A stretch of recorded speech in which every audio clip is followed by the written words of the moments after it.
नमस्कार, एक बार फिर से आप सभी का बहुत बहुत स्वागत है आपके अपने यूट्यूब चैनल जीके ऑल में। आज के इस वीडियो में मैं आप सभी के बीच लेकर आया हूँ प्रधानमंत्री एवं मंत्रिपरिषद, यानी कि prime minister and union council of minister. इससे पहले मैंने आपको राष्ट्रपति और उपराष्ट्रपति से संबंधित सारी बातों का अध्ययन करा दिया है। तो आज हम लोग क्या पढ़ेंगे, प्रधानमंत्री एवं मंत्रिपरिषद। तो सबसे पहले यहाँ पर संसदीय व्यवस्था को समझना है कि संसदीय व्यवस्था क्या होता है। याद कीजिए, जब हमने राष्ट्रपति वाला टॉपिक पढ़ाया था तो बताया था कि जो भी लोकतांत्रिक सरकारें होती हैं उसमें दो तरह की व्यवस्था होती है। एक व्यवस्था को हम लोग बोलते हैं राष्ट्रपतीय व्यवस्था, प्रेसिडेंशियल सिस्टम, जबकि जो दूसरी व्यवस्था होती है उसको क्या बोलते हैं, संसदीय व्यवस्था, पार्लियामेंट्री सिस्टम। आपको यह भी अच्छी तरह पता है कि भारत जो है वह संसदीय व्यवस्था को अपनाया है और यह प्रेरणा ब्रिटेन से लिया गया है। कई बार मैंने आपको बताया है कि भारत में कैसी व्यवस्था है, संसदीय व्यवस्था, और यह किस देश के संविधान से प्रेरित है, तो ब्रिटेन के संविधान से। तो जो भी देश में संसदीय व्यवस्था होती है वहाँ दो तरह के हेड होते हैं। अगर कोई आपसे पूछे कि अगर कोई देश संसदीय व्यवस्था को अपनाया है तो उसमें कितने तरह के हेड होंगे, आप बताएंगे दो तरह के हेड होंगे। कौन कौन? तो यहाँ पर देखिए यही लिखा हुआ है कि इस व्यवस्था में दो तरह के अध्यक्ष होते हैं।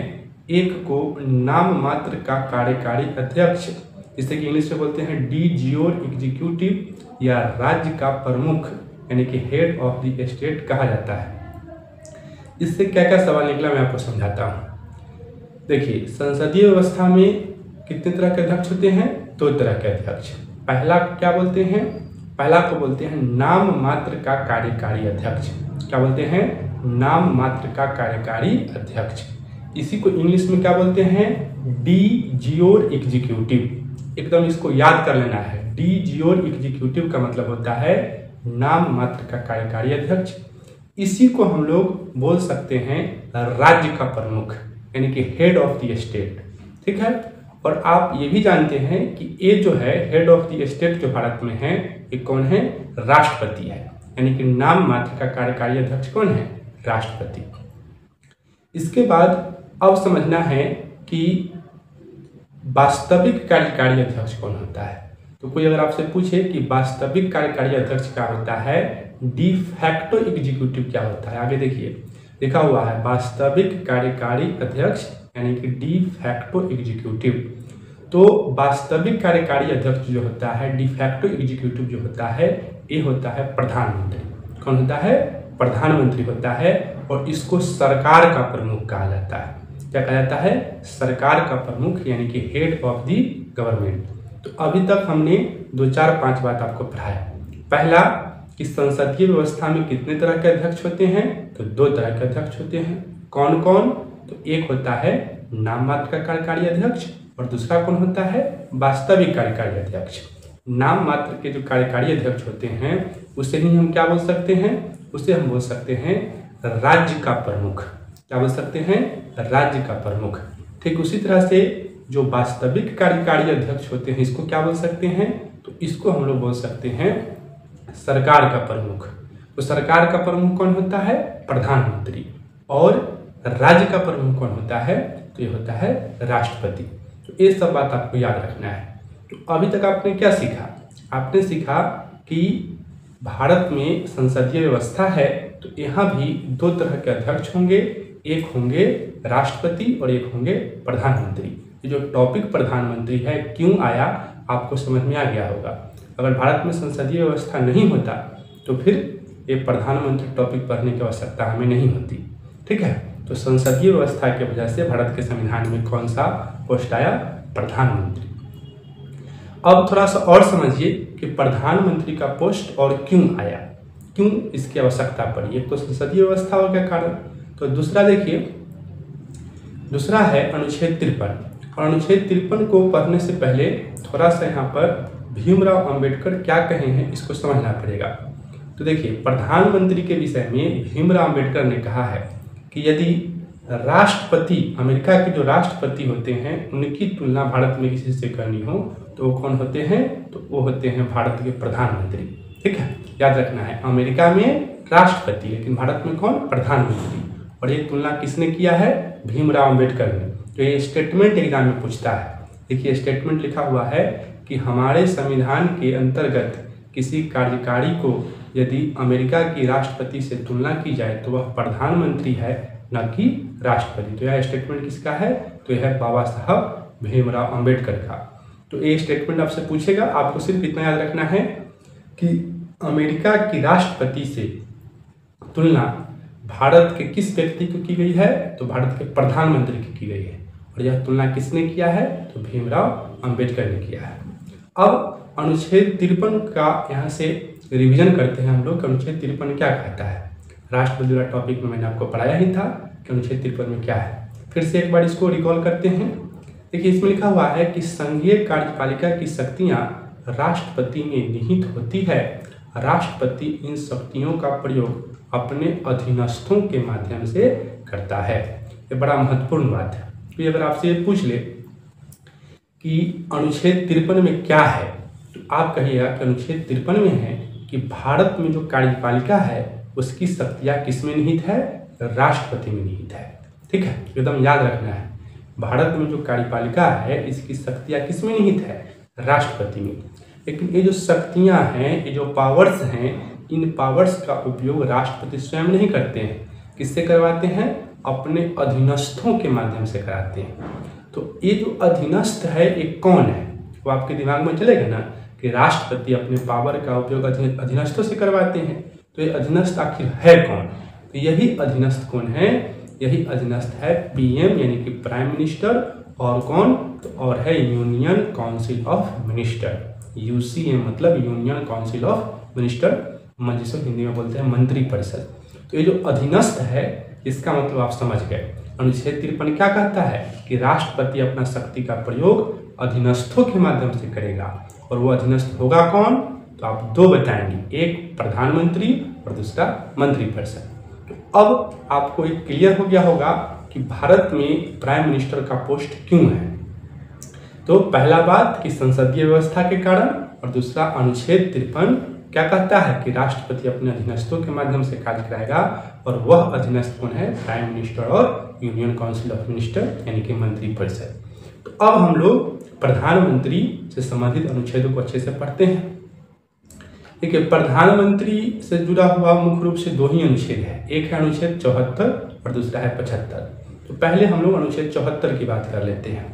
अनुच्छेद 74 क्या कहता है, अनुच्छेद 74 कहता है कि राष्ट्रपति की सहायता एवं सलाह देने हेतु एक मंत्री परिषद होगी जिसका प्रधान प्रधानमंत्री होगा। ठीक है, राष्ट्रपति की सहायता और सलाह, ठीक है, कौन देता है, तो ये देता है प्रधानमंत्री और मंत्रिपरिषद। समझ गए। तो कभी भी कोई आपसे पूछे कि राष्ट्रपति की सलाह एवं सहायता देने की जिम्मेदारी किसके पास है, तो आप क्या बताएंगे, मंत्रिपरिषद के पास है। और इस मंत्रिपरिषद का प्रमुख कौन होता है, इस मंत्रिपरिषद का हेड कौन होता है, मुखिया कौन होता है, और ये पूछेगा तो आप क्या बताएंगे, ये होता है पीएम यानी कि प्राइम मिनिस्टर।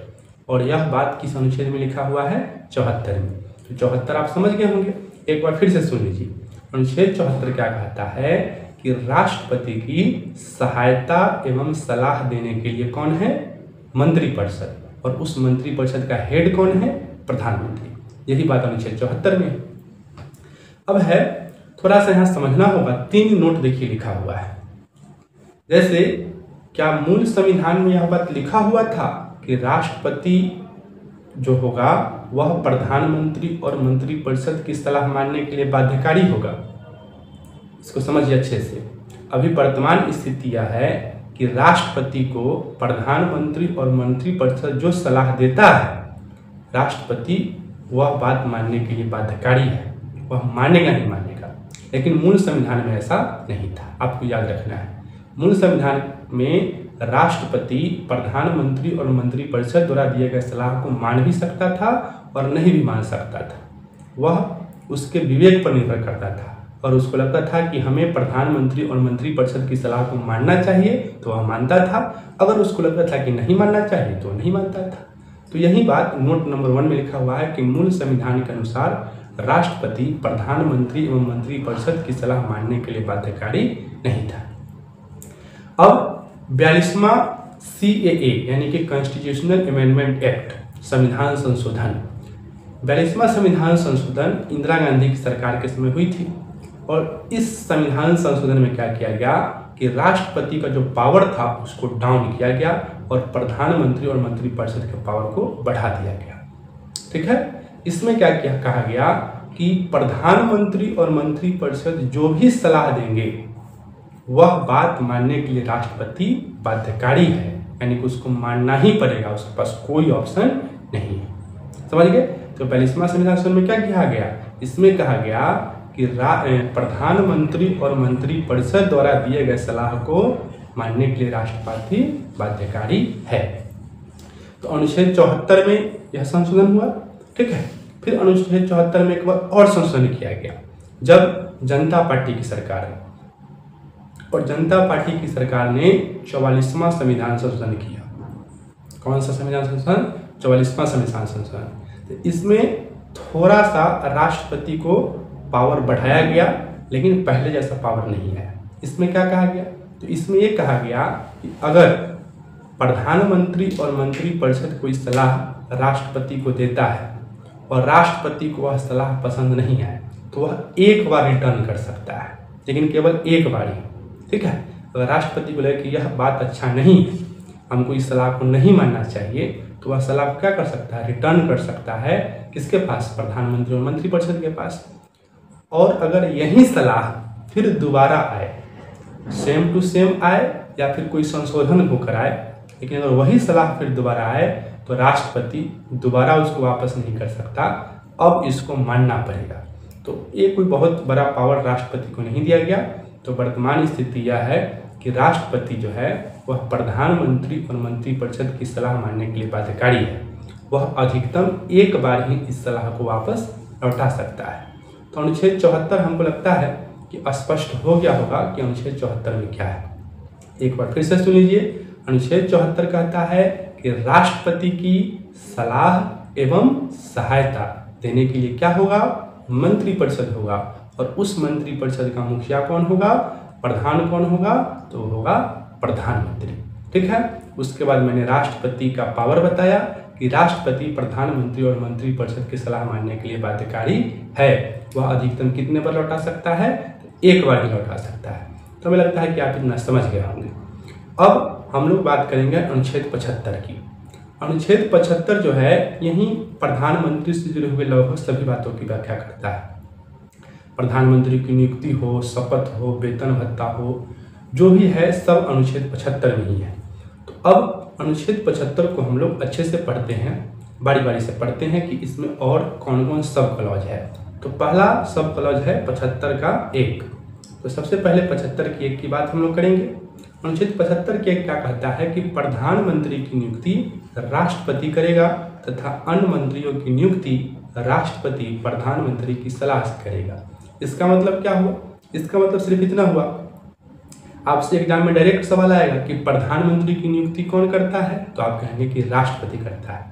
और यहाँ ध्यान देने वाला बात है, प्रधानमंत्री का निर्वाचन नहीं होता है, प्रधानमंत्री का नियुक्ति होता है।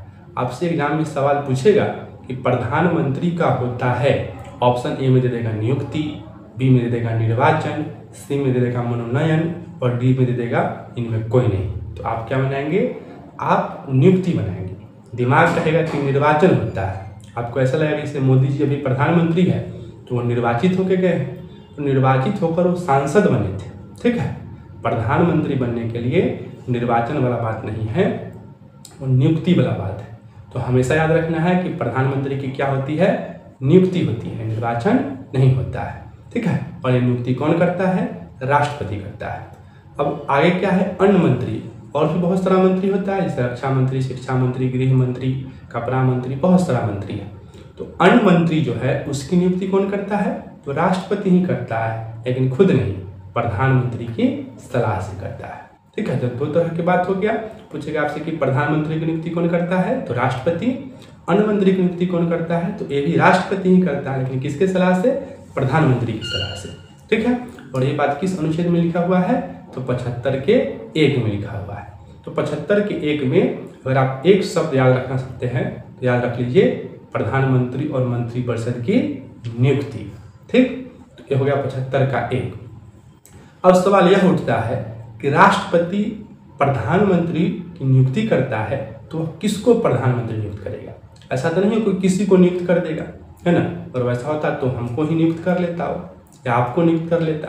ठीक है, तो इसका कुछ कंडीशन होता है, इसको समझिए।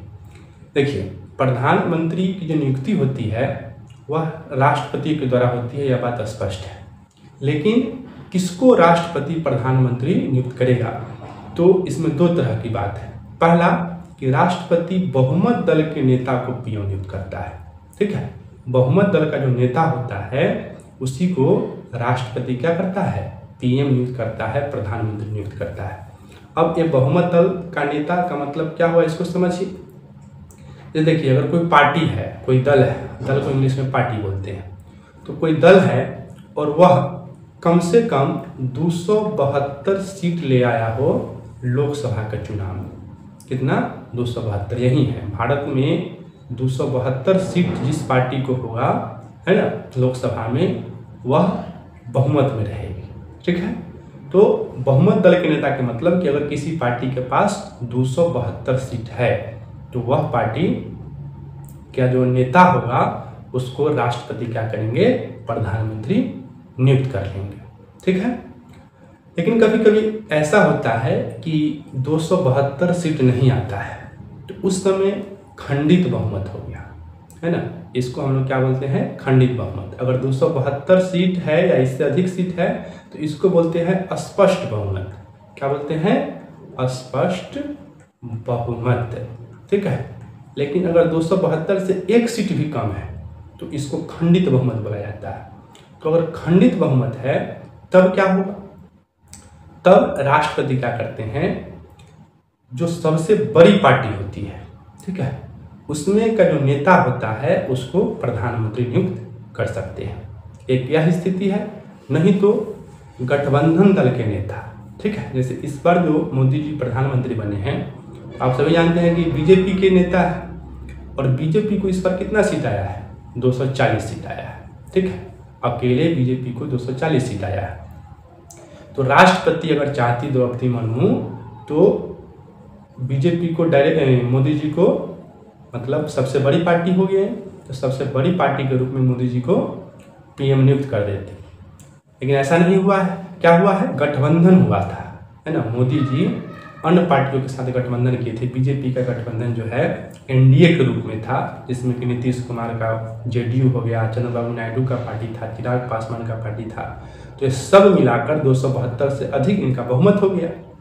तो गठबंधन दल के नेता को, तो यहाँ दो बात हो गया। पहला कि अगर बहुमत है तो बहुमत दल के नेता को चुन लेंगे, अगर बहुमत नहीं है, खंडित बहुमत है, तो उस स्थिति में क्या होगा, जो सबसे बड़ी पार्टी होगी उसके नेता को चुनेंगे, नहीं तो गठबंधन दल के जो नेता होंगे उनको चुनेंगे प्रधानमंत्री। ठीक है, और चुनेंगे कौन? राष्ट्रपति ही चुनेंगे। लेकिन यहाँ एक शर्त है कि 30 दिनों के भीतर कोई भी बड़ी पार्टी है या गठबंधन वाली पार्टी है, अगर इसको बहुमत नहीं हो रहा है, ठीक है, तो 30 दिनों के भीतर जो है लोकसभा में इनको अपना बहुमत सिद्ध करना होगा, है ना। 272 सीट कम से कम लाना होगा। तो वही बात यहाँ लिखा हुआ है कि खंडित बहुमत होने की दिशा में राष्ट्रपति अपनी विवेकाधीन शक्तियों का प्रयोग करके सबसे बड़ी पार्टी के नेता या गठबंधन दल के नेता को पीएम नियुक्त कर सकता है। नव नियुक्त पीएम को 30 दिनों के भीतर बहुमत सिद्ध करना होगा।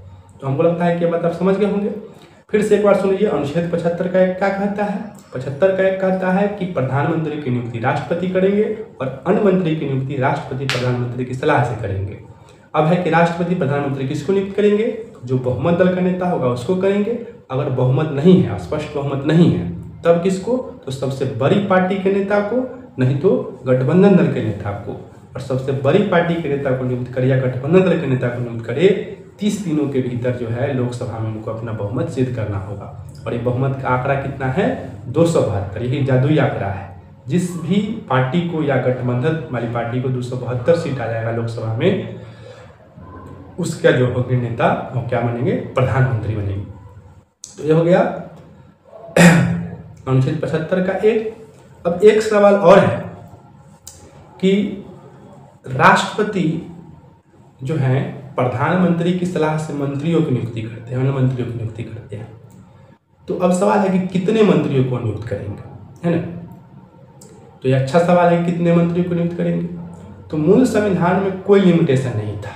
प्रधानमंत्री जिनको चाहते कि बना देना है, उनको जो जो मंत्री बनवाना होता वो मंत्री का लिस्ट बनाकर राष्ट्रपति को देते और राष्ट्रपति जो है उन सबको शपथ दिलवा देते, सबको मंत्री नियुक्त कर देते।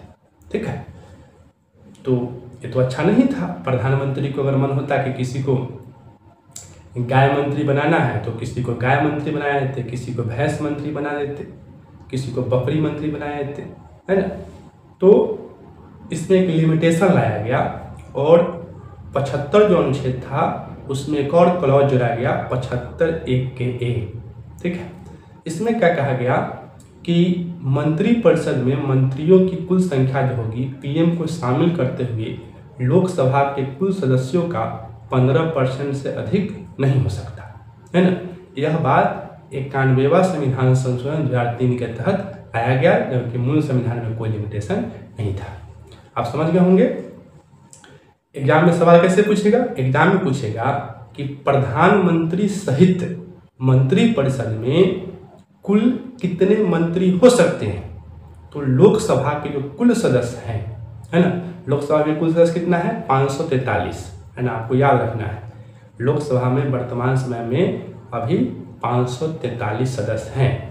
तो ये 543 सदस्य हैं, तो इसके 15% को ही मैक्सिमम, अधिक से अधिक 15% को ही मंत्री बनाया जा सकता है। ठीक है, और 543 का 15% निकालिएगा तो ये लगभग आपको आएगा 81.4 के करीब आएगा, है ना। तो 81.4 का मतलब है ना, ऐसा नहीं कि 81 मंत्री होंगे और एक मंत्री को मतलब आधा काट दिया जाएगा तब मंत्री बनाया जाएगा, ऐसा नहीं होगा, है ना। इसको 81.4 को कहा गया कि 82 लोग ही अधिकतम मंत्री बनेंगे। तो वर्तमान स्थिति यह है कि अधिक से अधिक मंत्री कितने बनेंगे 81। एक तो प्राइम मिनिस्टर होंगे, प्रधानमंत्री, और अन्य मंत्री कितने होंगे 81। तो अधिक से अधिक 81 मंत्री होंगे। ध्यान रखिएगा, मैं अधिक से अधिक बोल रहा हूँ, जरूरी नहीं कि 81 मंत्री हो, उससे कम भी हो सकता है। अधिक से अधिक कहा गया है कि 15% प्रधानमंत्री को शामिल करते हुए। तो ये संख्या 82 हो रहा है। तो एक प्रधानमंत्री और 81 अन्य मंत्री, तो यही मंत्री परिषद में अधिक से अधिक मंत्रियों की संख्या हो सकती है। ठीक है, और ये कौन सा संविधान संशोधन में लाया गया, तो 91वां संविधान संशोधन जो कब हुआ था, तो ये हुआ था 2003 में। और इसमें कौन सा अनुच्छेद जोड़ा गया, तो 75 के 1 का ए। ठीक है, तो 75 के 1 में क्या है, तो नियुक्ति, प्रधानमंत्री और अन्य मंत्रियों की नियुक्ति। और 75 के 1 के ए में क्या है, तो वो मंत्रियों की संख्या कि अधिक से अधिक कितना मंत्री हो सकते हैं। अब हम लोग बात करेंगे 75 के 2 की। तो अनुच्छेद 75 के 2 देखिए क्या कहता है।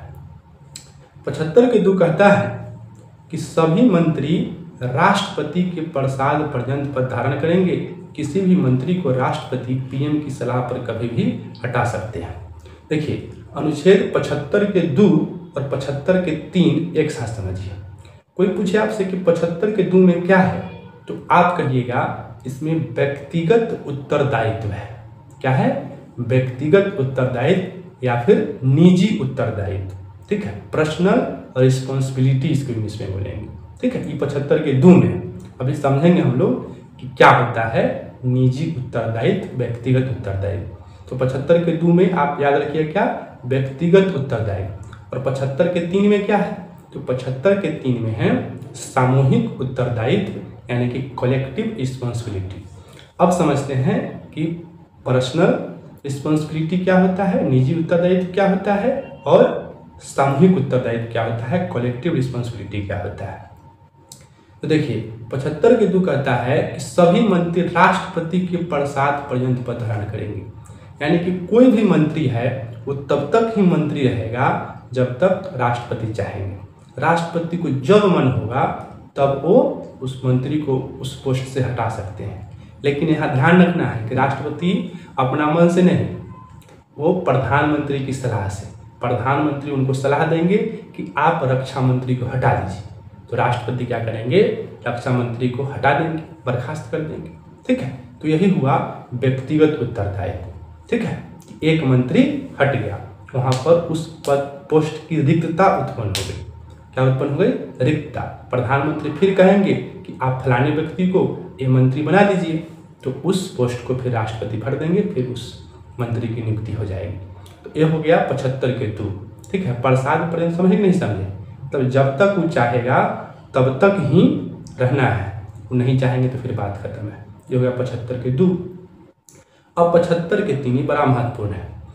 एक क्वेश्चन बहुत बार एग्जाम में पूछता है कि मंत्रिपरिषद सामूहिक रूप से किसके प्रति उत्तरदायी होता है। तो याद रखना है, मंत्रिपरिषद सामूहिक रूप से लोकसभा के प्रति उत्तरदायी होता है। किसके प्रति, लोकसभा के प्रति। तो 75 के 3 सामूहिक उत्तरदायित्व की बात करता है। इसका मतलब समझिए कि क्या हुआ। इसका मतलब ये हुआ, जैसे मान के चलिए कि बहुत सारे मंत्री हैं, 30 मंत्री मान लीजिए हैं, और 30 मंत्री हैं, तो किसी एक मंत्री के विरुद्ध अगर लोकसभा में अविश्वास प्रस्ताव पारित हो गया, जैसे वो कोई विधेयक लेके आए और वो पास नहीं हो सका, ठीक है, अविश्वास प्रस्ताव पारित हो गया किसी एक मंत्री के विरुद्ध, तो अगर एक मंत्री के विरुद्ध अविश्वास प्रस्ताव पारित होगा तो पूरा जो मंत्रिपरिषद होगा वो खत्म हो जाएगा। यानी कि जितने भी मंत्री होंगे सब मंत्री जो है उनको इस्तीफा देना पड़ेगा, सबको बर्खास्त कर दिया जाएगा। इस्तीफा दिए तो ठीक, नहीं तो बर्खास्त कर दिया जाएगा। तो यहाँ देखिए, एक मंत्री काम कर रहा है और अगर उसके विरुद्ध मतलब अविश्वास प्रस्ताव पारित हो सब हट रहा है। ठीक है, मतलब एक मंत्री का काम नहीं माना जाएगा, सब का काम माना जाएगा। ठीक है, इसको अगर देहाती भाषा में आप समझना चाहते हैं तो इसको समझिए। जैसे कि भोज होता है, तो अगर आपके घर में भोज हो रहा है तो अगर आप किसी को इनवाइट करते हैं तो सिर्फ आपकी जिम्मेदारी नहीं बनती है कि भोज में कैसे क्या खिलाना है, आपका जो पूरा फैमिली है उसकी जिम्मेदारी बनती है। अगर आप कोई गलती करेंगे तो उस गलती का जो मतलब परिणाम होगा वो पूरे फैमिली पर आपके पड़ेगा। ठीक है, लेकिन अगर आप पर्सनल पार्टी कहीं करते हैं, किसी होटल में गए, आपका बर्थडे है और आप कहते हैं दोस्तों को पार्टी दे रहे हैं, तो वहाँ जो है आपका वो पर्सनल रिस्पॉन्सिबिलिटी है कि आप कौन कौन सा आइटम उसको देंगे। ठीक है, तो वही 75 के 2 के मतलब हुआ कि वही दोस्त वाला पार्टी होटल में जाकर दिए सो, और 75 के 3 में क्या हुआ, व्यक्तिगत उत्तरदायित्व, जो घर में भोज हुआ सो। ठीक है, कि कौन कौन आइटम होगा ये आप अकेले निर्धारित नहीं कर सकते हैं। ठीक है ना, वो पूरा कलेक्शन है, वहाँ जो जो लोग कहेंगे सबकी जिम्मेदारी होगी। आप भी कुछ कहते हैं तो पूरा का जिम्मेदारी हो गया, और कोई और आपके फैमिली का कहता है तो भी पूरा की जिम्मेदारी हो गया। तो ये 75 के 3 में है। तो सवाल सिर्फ इतना पूछता है कि मंत्रिपरिषद सामूहिक रूप से किसके प्रति उत्तरदायी होते हैं, तो बताएंगे लोकसभा के प्रति, और यह बात किस अनुच्छेद में है, तो 75 के 3 में है। तो हम लोग यहाँ पर 75 का 1 पढ़ लिए, 75 के 1 का ए पढ़ लिए, 75 का 2 पढ़ लिए और 75 का 3 पढ़ लिए। 75 के 1 में क्या है, प्रधानमंत्री की नियुक्ति और मंत्रिपरिषद की नियुक्ति। 75 के 1 का ए में क्या है, तो मंत्रियों की जो संख्या होगी वो लोकसभा के सदस्यों के 15% से अधिक नहीं होगी। 75 के 2 में क्या है, तो इसमें है व्यक्तिगत उत्तरदायित्व। इसका मतलब क्या, कि कोई भी मंत्री राष्ट्रपति के प्रसाद पर्यंत पद धारण करेंगे। 75 के 3 में क्या है, इसमें है सामूहिक उत्तरदायित्व, कि मंत्रिपरिषद जो होता है लोकसभा के प्रति सामूहिक रूप से उत्तरदायित्व होता है।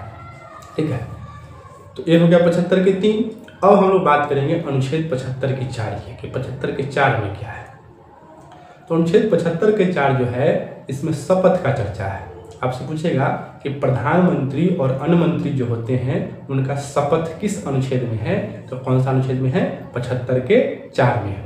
ठीक है, और जो शपथ लेते हैं किसकी शपथ लेते हैं, तो पद और गोपनीयता की शपथ लेते हैं।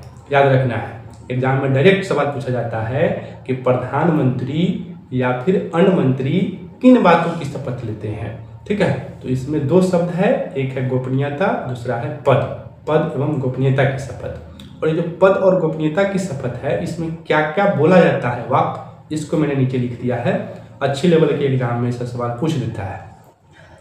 तो देखिए, पहला क्या है, पहला है कि मैं भारत के संविधान के प्रति सच्ची श्रद्धा और निष्ठा रखूंगा। जब प्रधानमंत्री शपथ लेते हैं तो बोलते हैं कि मैं भारत के संविधान के प्रति सच्ची श्रद्धा और निष्ठा रखूंगा। यानी कि पहला शपथ किसका हो गया? संविधान का शपथ हो गया कि मैं संविधान के प्रति सच्ची श्रद्धा और निष्ठा रखूंगा, यानी कि ईमानदार रहूंगा। दूसरा, मैं भारत की प्रभुता एवं अखंडता की रक्षा करूंगा। ठीक है, प्रभुता का मतलब मैंने पहले भी समझाया है, प्रभुता या फिर संप्रभुता एक ही बात है। इसका मतलब होता है सर्वोच्च, है ना, कि भारत का जो नियम कानून कुछ भी बनता है इस पर किसी और देश का कोई हस्तक्षेप नहीं है, ये अपने हिसाब से नियम कानून हम लोग बनाते हैं। तो हम संप्रभु देश के निवासी है, इसलिए हमारा देश अपने नियम कानून से चलता है, किसी दूसरे देश का इंटरफेयर इसमें नहीं होता है। तो यही संप्रभुता का मतलब हुआ। ठीक है, तो प्रधानमंत्री संप्रभुता और अखंडता, अखंडता आप जानते ही हैं कि सभी राज्यों को अखंड मतलब भारत बना के रखना है, इसमें से किसी अन्य राज्य को निकलने नहीं देना है ना। जैसे कोई राज्य है बिहार चाहे कि नहीं हम अलग होना चाहते हैं, है ना, नेपाल में मिलना चाहते हैं, तो ऐसा नहीं हो सकता। पीएम जो है उसको अखंड भारत का निर्माण करेंगे, इसको निकलने नहीं देंगे। तो दूसरा शपथ क्या हो गया? भारत की प्रभुता एवं अखंडता की रक्षा। तीसरा, मैं श्रद्धापूर्वक एवं शुद्ध अंतरण से अपने पद के दायित्वों का निर्वहन करूंगा, है ना, श्रद्धापूर्वक अपने पद का दायित्व का निर्वहन करेंगे। और चौथा क्या है? मैं भय या पक्षपात, अनुराग या द्वेष के बिना सभी प्रकार के लोगों के प्रति संविधान और विधि के अनुसार न्याय करूंगा। यह बड़ा महत्वपूर्ण है। देखिए क्या कहते हैं कि भय या पक्षपात, मतलब ऐसा नहीं कि किसी के डर से प्रधानमंत्री काम करेंगे, एकदम निडर होकर काम करेंगे, उनको किसी का डर नहीं होगा। या फिर पक्षपात, ऐसा नहीं है कि नरेंद्र मोदी हिंदू है तो मुस्लिम के साथ पक्षपात करेंगे, है ना, शपथ में ऐसा बोलते हैं मैं पक्षपात नहीं करूँगा। अनुराग या द्वेष, अनुराग का मतलब किसी से उनको स्नेह है तो उसको कुछ छूट दे देंगे, ऐसा नहीं है। और द्वेष का मतलब कि किसी से उनको जलन है तो उसको कुछ बुरा कर देंगे, ऐसा भी नहीं कर सकते। तो भय, पक्षपात, अनुराग, द्वेष, इस सब को त्याग कर प्रधानमंत्री जो है अपने पद की शपथ लेते हैं कि मैं इन सब चीज़ों को नहीं मानता। ठीक है, ये हो गया शपथ, प्रधानमंत्री और सभी मंत्रियों की शपथ हो गई। अब हम लोग 75 के 5 की बात कर लेते हैं। तो इसमें योग्यता दिया गया है कि प्रधानमंत्री बनने की योग्यता क्या है। ठीक है, तो देखिए प्रधानमंत्री या फिर मंत्रिपरिषद का कोई भी सदस्य जो होगा उसको बनने की योग्यता है कि वह या तो लोकसभा का सदस्य हो नहीं तो राज्यसभा का सदस्य हो। प्रधानमंत्री या मंत्रिपरिषद के सदस्य बनने के लिए क्या योग्यता है? लोकसभा का सदस्य हो, और लोकसभा का सदस्य नहीं हो तो राज्यसभा का सदस्य हो। ठीक है, लेकिन मान के चलिए कि अगर लोकसभा या राज्यसभा में से किसी भी सदन का वो सदस्य नहीं है तो क्या वो प्रधानमंत्री नहीं बन सकता? मंत्रिपरिषद का सदस्य नहीं हो सकता? हो सकता है, वो बन जाएगा, लेकिन शर्त इसमें रखा गया है कि 6 माह के भीतर, जैसे मान लीजिए कि आज वह नहीं है लोकसभा या राज्यसभा का सदस्य, लेकिन उसको शपथ दिलवा दिया गया, प्रधानमंत्री बना दिया गया या फिर कोई अन्य मंत्री बना दिया गया, तो उसको फिर 6 माह के भीतर जो है संसद की सदस्यता लेनी पड़ेगी। ठीक है, तो ये 75 के 5 में है, इसमें योग्यता हो गया। ठीक है, अब यहाँ से आपको इसी में से सवाल पूछ देगा कि लोकसभा राज्यसभा से यहाँ सवाल पूछेगा कि प्रधानमंत्री बनने की न्यूनतम आयु क्या है। देखिए, लोकसभा के सदस्य बनने के लिए न्यूनतम आयु है 25 साल, तो यही हो जाएगा 25 वर्ष ही। आपसे पूछेगा कि प्रधानमंत्री बनने की न्यूनतम आयु क्या है, तो आप क्या बताएंगे? 25 वर्ष है। ये हो गया 75 के 5। अब यहाँ पर देखिए ब्रिटेन में थोड़ा सा अंतर है। ब्रिटेन में जो पीएम बनते हैं वो निम्न सदन के ही बनते हैं, और वो निम्न सदन को ब्रिटेन में क्या कहा जाता है? House of Commons. तो अगर ये सवाल आए एग्जाम में कि ब्रिटेन में प्रधानमंत्री जो बनते हैं वो निम्न सदन के हो सकते हैं कि उच्च सदन से, कि दोनों के, तो आप क्या कहेंगे? केवल निम्न सदन के, उच्च सदन के नहीं हो सकते हैं। और निम्न सदन को ब्रिटेन में क्या बोला जाता है? House of Commons. ठीक है, तो ये हो गई बात। अब प्रधानमंत्री के कार्यकाल का चर्चा है। तो प्रधानमंत्री का कार्यकाल निश्चित नहीं होता, ये बड़ा खतरनाक क्वेश्चन है। एग्जाम में सवाल आएगा कि प्रधानमंत्री का कार्यकाल कितना होता है, ऑप्शन देगा 5 वर्ष, 6 वर्ष, निश्चित नहीं होता है, इनमें कोई नहीं। तो आप क्या बनाएंगे? आपका दिमाग कहेगा कि 5 वर्ष, लेकिन 5 वर्ष नहीं, 5 वर्ष जो है वो लोकसभा का होता है कार्यकाल, कि एक बार कोई जीत गया तो 5 साल तक सांसद रहेगा, प्रधानमंत्री का नहीं। ठीक है, प्रधानमंत्री का कार्यकाल अनिश्चित होता है। अगर 5 साल से पहले लोकसभा भंग हो गई, ठीक है, तो प्रधानमंत्री को 5 साल से पहले भी अपने पद को छोड़ना पड़ेगा, है ना। अगर नहीं छोड़ेंगे, इस्तीफा नहीं देंगे तो राष्ट्रपति उनको हटा देंगे। तो यही यहाँ पर लिखा हुआ है कि प्रधानमंत्री का कार्यकाल निश्चित नहीं होता, जब तक लोकसभा में बहुमत है उसे कोई नहीं हटा सकता। यानी कि 272 सीट अगर है, 272 सांसद का समर्थन अगर प्रधानमंत्री को प्राप्त है तो उसको कोई नहीं हटा सकता, ठीक है। लेकिन अगर लोकसभा में विश्वास मत खो दिए, यानी कि 272 से एक भी सांसद उनको कम सपोर्ट कर रहे हैं, तो उन्हें अपना पद से इस्तीफा देना पड़ेगा। अगर इस्तीफा नहीं देंगे तो राष्ट्रपति उनको प्रधानमंत्री से बर्खास्त कर देंगे, ठीक है। अब है प्रधानमंत्री का वेतन एवं भत्ता। तो प्रधानमंत्री का जो वेतन और भत्ता होता है संसद द्वारा समय समय पर निर्धारित किया जाता है। प्रधानमंत्री हो या अन्य मंत्री हो, इन सब का वेतन संसद निर्धारित करता है। समय समय पर जो है वेतन भत्ता जो है बढ़ते रहता है। ये समझ गए, फिक्स नहीं होता। जैसे राष्ट्रपति का फिक्स था, उपराष्ट्रपति का फिक्स था, वैसे प्रधानमंत्री का फिक्स नहीं। तो ये बात हो गई। अब यहाँ पर कुछ इम्पोर्टेंट फैक्चुअल क्वेश्चन है जो एग्जाम में अक्सर देखने को मिलते हैं, इसकी बात कर लेते हैं। देखिए क्वेश्चन है कि राज्यसभा के सदस्य जो पीएम बने, ज़्यादातर वैसे व्यक्ति हैं प्रधानमंत्री बनते हैं जो लोकसभा के सदस्य होते हैं, ज़्यादातर ऐसा होता है। लेकिन 3 व्यक्ति ऐसे हैं जो राज्यसभा के सदस्य थे, ठीक है, और वो भारत के प्राइम मिनिस्टर बने थे। कौन कौन है? तो इसमें पहला नाम आता है इंदिरा गांधी का। 1966 में पहली बार जब ये प्रधानमंत्री बनी थी तो राज्यसभा की सदस्य थी, तो लेकिन दूसरी बार बनी थी तो लोकसभा की थी, ध्यान रखना है। पहली बार इंदिरा गांधी 1966 में। दूसरे हैं देवगौड़ा, इनका पूरा नाम है एच.डी. देवगौड़ा, ठीक है। तो एच.डी. देवगौड़ा जो है 1996 में जब पीएम बने थे तो ये भी राज्यसभा के सदस्य थे। और एक और नाम है मनमोहन सिंह का, ये 2 बार प्रधानमंत्री बने, एक बार 2004 में और एक बार 2009 में, और ये दोनों बार राज्यसभा के ही सदस्य थे। तो ये 3 व्यक्ति का नाम याद रखना है, इसलिए महत्वपूर्ण नहीं है, सिर्फ व्यक्ति का नाम याद रखना है। इंदिरा गांधी, एच.डी. देवगौड़ा और मनमोहन सिंह, ये तीनों राज्यसभा के सदस्य थे और तब जो है पीएम पद का शपथ लिए थे, ठीक है। अब है कि प्रधानमंत्री में सबसे बड़ा कार्यकाल अगर पूछेगा तो जवाहरलाल नेहरू का बताना है। इस 16 वर्ष 9 महीने 12 दिन तक थे, है ना। मतलब ये प्रधानमंत्री थे ही और इनकी मृत्यु हो गई थी तो और ज़्यादा हो जाता। तो इनमें सबसे बड़ा कार्यकाल है जवाहरलाल नेहरू का, 16 वर्ष 9 महीने 12 दिन। अगर पूछे कि प्रधानमंत्री में सबसे छोटा कार्यकाल किसका, तो यह अटल बिहारी वाजपेयी का। ये मात्र 13 दिनों के लिए प्रधानमंत्री बने थे और इनका वही हुआ था कि अविश्वास प्रस्ताव इनके विरुद्ध लाया गया था और इनको मतलब जितना बहुमत के लिए संसद का समर्थन होना चाहिए था उतना सांसद का समर्थन इनके पास नहीं था, जिस वजह से इनकी सरकार गिर गई थी। तो ये मात्र 13 दिन तक प्रधानमंत्री बने थे। दूसरा बार जब बने थे तो लंबा कार्यकाल था, पहली बार बने थे तो अटल बिहारी वाजपेयी मात्र 13 दिन तक ही प्रधानमंत्री रह सके थे। तो सबसे बड़ा कार्यकाल जवाहरलाल नेहरू का और सबसे छोटा कार्यकाल अटल बिहारी वाजपेयी का। अब एक सवाल है कि प्रधानमंत्री जो लोकसभा में कभी भी उपस्थित नहीं रहे तो चौधरी चरण सिंह, है ना। इसको हम ऐसे बोलते हैं कि कौन सा प्रधानमंत्री था जिनका चरण लोकसभा में नहीं पड़ा, तो चौधरी चरण सिंह। चरण नहीं पड़ा लोकसभा में किसका? चौधरी चरण सिंह का। तो याद रखना है इनको। आगे है प्रधानमंत्री जो विश्वास मत प्राप्त करने में असफल है ना। तो ये प्रथम प्रधानमंत्री है ना, विश्वनाथ प्रताप सिंह, इनको विश्वास मत प्राप्त करने में असफल है, ठीक। उसके बाद है कुछ और क्वेश्चन कि प्रथम गैर कांग्रेसी प्रधानमंत्री कौन थे। तो ये अगर पूछा कि प्रथम गैर कांग्रेसी प्रधानमंत्री तो ये मोरारजी देसाई। मोरारजी देसाई जो है जनता पार्टी की ओर से बने थे पहली बार, तो ये प्रथम गैर कांग्रेसी प्रधानमंत्री थे। लेकिन पूछा कि प्रथम पूर्णतः गैर कांग्रेसी प्रधानमंत्री, पूर्णतः शब्द लग जाए, है ना, तो अपने आंसर होगा अटल बिहारी वाजपेयी। ये दोनों में क्या अंतर हुआ इसको समझिए। देखिए मोरारजी देसाई पहले कांग्रेस के ही थे, बाद में अलग पार्टी बनाए थे, तो ये प्रथम गैर कांग्रेसी हुए, तो कांग्रेस से ही निकल कर आए। लेकिन अटल बिहारी वाजपेयी जो थे वो कभी कांग्रेस के सदस्य नहीं थे, ये डायरेक्ट जो है बीजेपी की स्थापना की थी। आप जानते हैं, जान लीजिए 1980 ईस्वी में अटल बिहारी वाजपेयी ने बीजेपी की स्थापना की थी। किसकी स्थापना की थी? बीजेपी की, याद रखना है। और बीजेपी की स्थापना किया इन्होंने और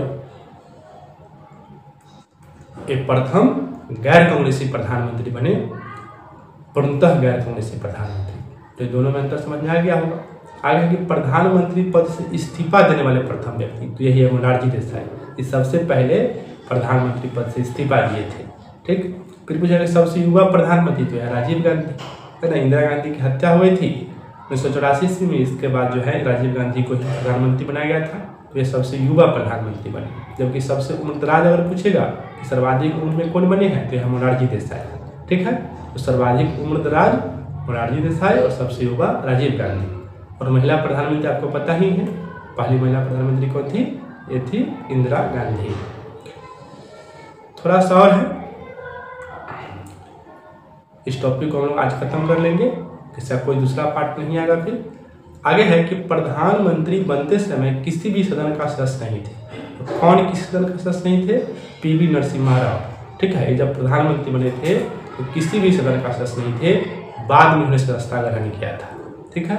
फिर है कि पदावधि के दौरान मृत्यु हुई, तो अब तक 3 की मृत्यु हुई है, जवाहरलाल नेहरू, लाल बहादुर शास्त्री और इंदिरा गांधी। शुरुआती तीनों प्रधानमंत्री की जो मृत्यु हुई है वो पद पर रहते हुए हुई, ठीक है।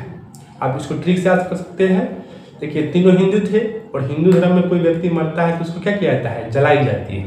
तो जलाई, जवाहरलाल नेहरू, लाल बहादुर शास्त्री, इंदिरा गांधी, इन तीनों की मृत्यु पद पर रहते हुए, ठीक है। और इसमें भी याद रखना है कि लाल बहादुर शास्त्री की मृत्यु भारत में नहीं हुई थी, भारत से बाहर हुई थी। कब, 11 जनवरी 1966 को, कहाँ, तो ताशकंद में, ठीक है। और ये बड़ा जो है विवादित था, ये क्लियर नहीं हो सका कि इनका नेचुरल डेथ था या फिर इनकी हत्या हुई थी। इस पर एक फिल्म भी बनने वाला था, बना या नहीं बना पता नहीं, लाल बहादुर शास्त्री की मृत्यु कैसे हुई। तो 11 जनवरी 1966 को इनकी मृत्यु हुई, कहाँ, तो ताशकंद में, भी आपको ध्यान रखना है। तो ये होगा प्रधानमंत्री। अब थोड़ा सा मंत्रियों के प्रकार को समझते हैं कि मंत्री कितने प्रकार के होते हैं। तो देखिए मंत्री 3 प्रकार के होते हैं। कोई आपसे पूछे कि मंत्री कितने प्रकार के होते हैं, आप कहेंगे 3 प्रकार के। कौन कौन, कैबिनेट मंत्री, राज्य मंत्री और उप मंत्री। क्या हो गया, कैबिनेट मंत्री, राज्य मंत्री और उप मंत्री, यही 3 तरह के मंत्री होते हैं। अब कैबिनेट मंत्री क्या होते हैं इसको समझिए। कैबिनेट मंत्री जो होते हैं मंत्रालयों के प्रमुख होते हैं। कोई भी मंत्रालय, जैसे रक्षा मंत्रालय, शिक्षा मंत्रालय, गृह मंत्रालय, तो उसके प्रमुख कौन होते हैं, तो यही कैबिनेट मंत्री होते हैं। और कैबिनेट की प्रत्येक बैठक में भाग लेते हैं। क्या रखना है, कैबिनेट की प्रत्येक बैठक में कौन भाग लेता है, कैबिनेट मंत्री। फिर है राज्य मंत्री, तो एक कैबिनेट मंत्री के सहायक होते हैं, याद रखना है। कैबिनेट जो राज्य मंत्री होते हैं एक कैबिनेट मंत्री के सहायक होते हैं, और इनके कार्य का आवंटन कैबिनेट मंत्री के द्वारा किया जाता है। ये आमंत्रित किए जाने पर कैबिनेट की बैठक में भाग लेते हैं। तो राज्य मंत्री में सिर्फ इतना याद रखना है, एक कैबिनेट मंत्री के सहायक होते हैं। दूसरा कि इनके कार्य का आवंटन, कार्य का बंटवारा कौन करता है, तो कार्य का बंटवारा कैबिनेट मंत्री करते हैं। और ये ऐसे कैबिनेट की बैठक में भाग नहीं ले सकते, जब इनको आमंत्रित किया जाएगा, बुलाया जाएगा, तब ये कैबिनेट की बैठक में भाग लेंगे। फिर उप मंत्री, तो एक कैबिनेट मंत्री और राज्य मंत्री दोनों की सहायता करते हैं, ठीक है। कैबिनेट मंत्री और राज्य मंत्री दोनों की सहायता कौन करता है, उप मंत्री, और एक कैबिनेट की बैठक में भाग नहीं लेते हैं। तो ये मंत्रियों के प्रकार हो गया। और यही तीनों तरह का जो मंत्री है, यही तीनों को मिलाकर हम लोग बोलते हैं मंत्री परिषद, ठीक है। मंत्री परिषद को मैं उस समय से बोल रहा हूँ। इस मंत्री परिषद का मतलब हुआ कैबिनेट मंत्री, राज्य मंत्री और उप मंत्री। अब एक टर्म और होता है मंत्रिमंडल। तो मंत्री परिषद और मंत्रिमंडल जो है इसमें अंतर है। मंत्री परिषद में तीनों तरह के मंत्री हैं, जबकि मंत्रिमंडल जो है इसमें केवल प्रधानमंत्री और कैबिनेट मंत्री आते हैं। इसमें राज्य मंत्री और उप मंत्री नहीं आएंगे, ध्यान रखिएगा। मंत्रिमंडल में राज्य मंत्री और उप मंत्री नहीं आएंगे, ठीक है। तो ये हो गया मंत्री परिषद और मंत्रिमंडल का चर्चा। अब 2-3 और अनुच्छेद है, इसको समझ लीजिए, फिर टॉपिक खत्म हो जाएगा। अगला है अनुच्छेद 77। अनुच्छेद 77 क्या कहता है, अनुच्छेद 77 कहता है कि भारत सरकार की समस्त कार्यपालक कार्यवाही राष्ट्रपति के नाम से होती है, ठीक है। मतलब भारत सरकार कोई भी काम करती है ना, कोई विदेश से कोई समझौता होगा या फिर कोई काम, सरकार का कोई भी काम जो होगा, भारत सरकार का काम, वो किसके नाम से होता है, राष्ट्रपति के नाम से। ये सवाल पूछेगा, यहाँ से 2 सवाल बनता है। पहला कि भारत सरकार की कोई भी काम किसके नाम से होती है, तो क्या बताएंगे, राष्ट्रपति के नाम से होती है। फिर पूछा कि यह बात किस अनुच्छेद में है, तो अनुच्छेद 77 में, 77 में है। फिर अनुच्छेद 78, तो इसमें प्रधानमंत्री का कर्तव्य है। एग्जाम में डायरेक्ट सवाल आता है कि प्रधानमंत्री का कर्तव्य किस अनुच्छेद में है, तो अनुच्छेद 78 में। अब ये कर्तव्य है क्या, तो ये 2 तरह के कर्तव्य है। पहला कि मंत्री परिषद द्वारा लिए गए निर्णयों तथा विधायन के बारे में राष्ट्रपति को सूचित करें। मंत्री परिषद अगर कोई निर्णय ले रही है या फिर कोई विधायन बना रही है, विधायन का मतलब कोई कानून, कोई कानून बनता है तो उसके लिए पहले जो है उसका विधायन तैयार किया जाता है। तो इसके विषय में प्रधानमंत्री का कर्तव्य है कि वो राष्ट्रपति को बताए कि देखिए एक कानून जो है ये विधायन बनने जा रहा है या फिर कोई हम निर्णय लिए हैं, तो प्रधानमंत्री का कर्तव्य है कि राष्ट्रपति को बताएंगे। दूसरा है कि संघ के प्रशासन आदि से संबंधित मामलों तथा प्रस्तावित विधायनों के बारे में राष्ट्रपति द्वारा मांगी गई सूचनाएं प्रेषित करें। प्रधानमंत्री का यह भी कर्तव्य है कि राष्ट्रपति अगर कुछ पूछ रहा है कि आप संघ के प्रशासन कैसे कर रहे हैं, कौन सा नया विधायन ला रहे हैं, कौन सा नया कानून ला रहे हैं, तो राष्ट्रपति कुछ भी पूछेगा तो प्रधानमंत्री की जिम्मेदारी है कि वह राष्ट्रपति को इस बातों से अवगत कराएगा। ठीक है, तो यह प्रधानमंत्री का कर्तव्य हो गया। अब एक और अनुच्छेद है, अनुच्छेद 88। तो इसमें है सदन में मंत्रियों के अधिकार, कि मंत्रियों के जो अधिकार है वो क्या है। सदन मतलब लोकसभा या राज्यसभा, तो उसमें मंत्री के क्या अधिकार है। ठीक है, देखिए पहला इसमें लिखा कि कोई भी मंत्री दूसरे सदन की कार्यवाही में भाग लेकर बोल भी सकता है, परंतु वह